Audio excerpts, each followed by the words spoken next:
експерти алармират за опасностите в интернет пространството, от онлайн тормоз до фишинг атаки. Не е ли по-безопасно за киберсигурността на децата просто да нямат достъп до смартфон по време на учебния ден? Темата за киберсигурността е най-силният аргумент за контролирано използване на смартфони в училище.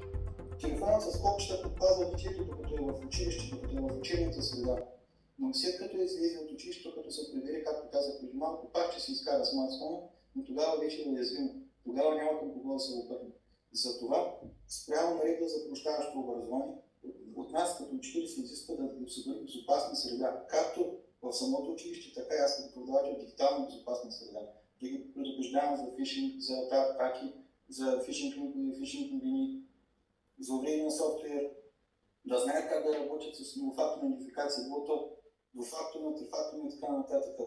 Парола, сканиране на седмица, на ретина, пръстов отпечатък, лицево разпознаване, всичките съвременни неща, които са, да могат да разполагат с тях. Съвременният смартфон, особено в информационни технологии в 8 и 9 клас, разглеждаме суперкомпютрите, разглеждаме двуфакторната идентификация.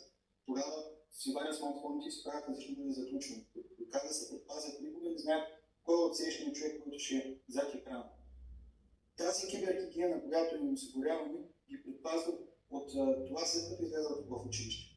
Докато са в училище са предпазени, но след като излязат от училище, веднага ще се взема смартфона, таблета и веднага ще са уязвими. За да няма такава уязвимост, за да са предпазени, аз им се пояснявам как да се предпазят в съвременните дигитални технологии. Всъщност това, което казвате вие, че не можем да ги ограничим, не е добре да се забранява, но е добре да имат познанията, за да може да се предпазят без значение вътре или извън училище.